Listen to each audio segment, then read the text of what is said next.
নমস্কার বন্ধুরা, সকলকে স্বাগত জানাই বেঙ্গলি জব 5 ইউটিউব চ্যানেলে। বন্ধুরা, তোমাদের জন্য একটি গুড নিউজ রয়েছে। তো আবারও কিন্তু ত্রিপুরা রাজ্য থেকে শিল্প উন্নয়ন নিগম দপ্তর থেকে কিন্তু নোটিফিকেশন বেরিয়েছে।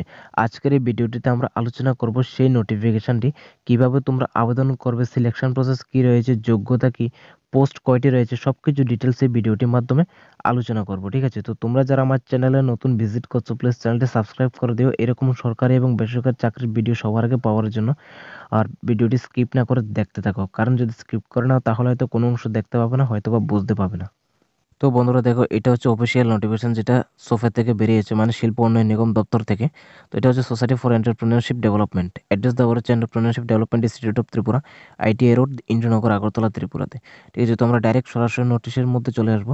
তো দেখো, তোমাদের যে এখানে রেফারেন্স নাম্বারটা এখানে দেওয়া রয়েছে SAD, এটা এই নম্বরটা হচ্ছে রেফারেন্স নম্বর, এবং ডেট দেওয়া রয়েছে। বলা হচ্ছে রিকোয়ারমেন্ট নোটিফিকেশন নং 10/2023 এবং 24। ঠিক আছে, এটা হচ্ছে তোমাদের রিক্রুটমেন্টের নোটিফিকেশন নাম্বারটা। বলা হচ্ছে এখানে online application are invited through website from the eligible candidate permanently resident of Tripura, post mention below the placing under different government different and PSA project all Tripura service and liabilities.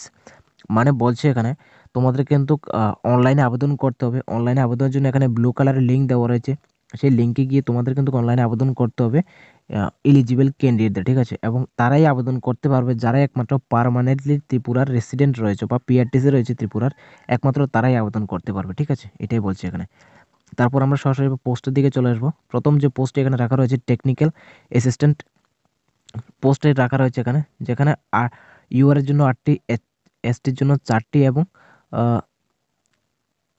UR এর জন্য 4টি, STর জন্য 3টি, HCর জন্য 1টি, এবং ওমেনের মধ্যে UR এর 1টি এবং ST 1টি, সব মিলিয়ে 8টি পোস্ট এখানে রাখা রয়েছে। ঠিক আছে, যেখানে তোমাদের কোয়ালিফিকেশন প্রয়োজন হবে degree or diploma in civil engineering from recognised institution, এবং 1 ইয়ার এক্সপিরিয়েন্স থাকতে হবে, 1 ইয়ার অ্যান্ড 2 ইয়ার্সের সিভিল ইঞ্জিনিয়ারিং ওয়ার্কের এক্সপিরিয়েন্স থাকতে হবে, তাহলে তোমরা এখানে আবেদন করতে পারবে। ঠিক আছে, এবং মান্থলি কন্ট্রাক্ট তোমাকে কিন্তু স্যালারি দেওয়া হবে 28,000 টাকা। ঠিক আছে, এবং এজ লিমিট রাখা রয়েছে 40, মানে 40 বছর পর্যন্ত তোমরা এখানে আবেদনটা করতে পারবে। এবং তোমাদের ডিপার্টমেন্টটা হবে হচ্ছে department of agriculture and farmer welfare.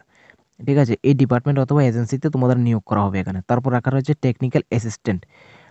Technical অ্যাসিস্ট্যান্টের জন্য একটি মাত্র ভ্যাকেন্সি, যেখানে BSc কোর্স করা থাকতে হবে, এবং সাথে তোমাদের কিন্তু এখানে এক্সপিরিয়েন্স চাওয়া হয়নি, শুধু BSc এগ্রিকালচার তো হর্টিকালচার যদি কোর্স করা থেকে থাকো, ডিগ্রি অথবা ডিপ্লোমা কোর্স যদি থেকে থাকে, এবং মার্কেটিং এক্সপিরিয়েন্স যদি থেকে থাকে, তাহলে তোমরা আবেদন করতে পারবে। ঠিক আছে, যেখানে 25,000 টাকা স্যালারি এখানে রাখা রয়েছে।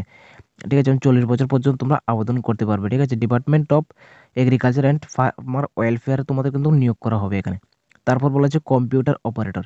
কম্পিউটার অপারেটর এখানে দুজন নিয়োগ করা হচ্ছে, একজন UR এবং STর জন্য একজন। ঠিক আছে, তো এখানে কম্পিউটার অপারেটরের জন্য যে তোমাদের কোয়ালিফিকেশান চাওয়া হচ্ছে, বলা হচ্ছে এখানে গ্রাজুয়েট হতে হবে with 1 year diploma computer application থাকতে হবে। ঠিক আছে, এবং সাথে 2 বছরের প্র্যাকটিক্যাল এক্সপিরিয়েন্স থাকতে হবে কম্পিউটার অপারেটর সম্পর্কে। ঠিক আছে, মানে তোমাদের গ্রাজুয়েশন এবং যদি কোনো একটা সার্টিফিকেট থাকা থাকে কম্পিউটারের, এবং সাথে তোমাদের 2 বছরের এক্সপিরিয়েন্স যদি থেকে থাকে, তাহলে এটা তোমরা ইজিলি আবেদন করতে পারবে।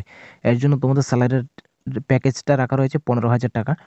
ঠিক আছে, তারপর তোমাদের 40 বছর বয়স পর্যন্ত তোমরা আবেদনটা করতে নিতে পারবে। তারপর ড্রাইভার পোস্টের জন্য 25টি ভ্যাকেন্সি রয়েছে ড্রাইভারের জন্য, যেখানে মাধ্যমিক পাস হলে তোমরা আবেদন করতে পারবে, এবং সাথে তোমাদের ড্রাইভিং লাইসেন্স থাকতে হবে, এবং 2 ইয়ার্সের ড্রাইভিংয়ের মানে ড্রাইভিং করেছো এমন 2 ইয়ার্স এক্সপিরিয়েন্স থাকতে হবে হেভি ভেহিকেলসে। ঠিক আছে, তাহলে তোমরা এটা আবেদন করতে পারবে।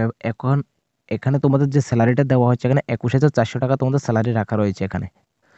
তারপর যে পোস্ট এখানে রাখা রয়েছে জুনিয়র মেকানিকের জন্য 6টি পোস্ট রাখা রয়েছে এখানে, 6টি ভ্যাকেন্সি রাখা রয়েছে এখানে। 10 পাস হতে হবে, এবং সাথে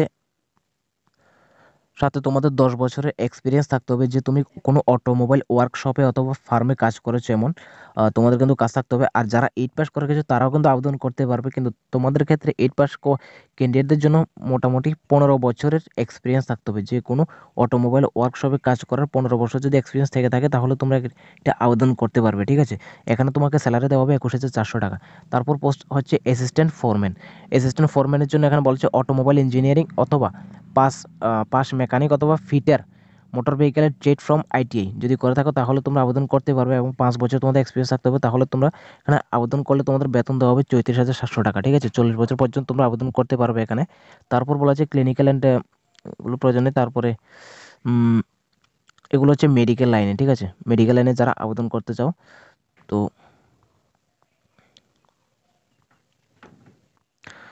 তারপর বন্ধুরা এখানে বলা হচ্ছে মোবাইলিটি ইনস্ট্রাক্টর। মোবাইলিটি ইনস্ট্রাক্টরের জন্য যারা মাধ্যমিক পাস এবং সাথে তোমাদের ডিপ্লোমা ইন মোবাইলিটি সার্টিফিকেট রয়েছে, তো তারা একমাত্র আবেদন করতে পারবে। আর এক্ষেত্রে তোমাদের প্রেফারেবল দেওয়া হবে যারা ব্যাচেলর অফ মোবাইলিটি সায়েন্স নিয়ে কোয়ালিফিকেশন করে রেখেছো অথবা ডিগ্রি কোর্স করে রেখেছো, তো একমাত্র তারাই প্রেফারেবল পাবে সবার প্রথমে, ঠিক আছে। তো এখানে বেতন দেওয়া হবে 14,500 টাকা। তারপর হচ্ছে মাল্টিপারপাস রিহ্যাবিলিটেশন ওয়ার্কের। রিহ্যাবিলিটেশন ওয়ার্কের জন্য এখানে তোমাদের একটি মাত্র পোস্ট রাখা রয়েছে, post graduate diploma in community based rehabilitation course করা থাকতে হবে, ঠিক আছে, বা ডিপ্লোমা কোর্স থাকতে হবে, তাহলে তোমরা এখানে আবেদন করতে পারবে। আবেদনের জন্য এখানে তোমাদের স্যালারি রাখা রয়েছে 14,500 টাকা, ঠিক আছে। এখানে 43টির মতো পোস্ট রয়েছে, সবগুলো কিন্তু আলোচনা করতে গেলে ডিটেলসে তাহলে ভিডিওটা কিন্তু অনেক লম্বা হয়ে যাবে। আমি যেভাবে চেক করে দিচ্ছি তোমাদের, এভাবে তোমরা চেক করে নেবে। আমি পিডিএফের লিঙ্ক কিন্তু ভিডিও ডেসক্রিপশনে দিয়ে দেবো, ঠিক আছে। তবুও আমি বেসিক কিছু আমি আলোচনা করে দিচ্ছি, ঠিক আছে। তো সবচেয়ে বেশি ইম্পর্টেন্ট যেগুলো, এটা হচ্ছে terms and condition. Terms and কন্ডিশনের মধ্যে প্রথমে 1 নম্বরে যেটা বলা হচ্ছে এখানে, the selected candidate would be appointed on purely contract basic for a term of 11 months except item note 34 of the post may be extended performance and requirement of the receiving department অথবা organisation. মানে বলা হচ্ছে এখানে তোমরা যারা select হবে candidate, তাদেরকে কিন্তু এখানে পুরো কন্ট্রাক্ট বেসিস নিয়োগ করা হবে, ঠিক আছে, এবং 11 মাসের জন্য এখানে নিয়োগ করা হচ্ছে। তারপর বলা হচ্ছে এখানে কাজের পারফরমেন্স দেখে কিন্তু সেটা ডিউরেশনটা তো বাড়ানো যাবে, অথবা তোমরা আরও বেশি কাজ করতে পারবে এখানে কাজের পারফরমেন্স অনুসারে, ঠিক আছে।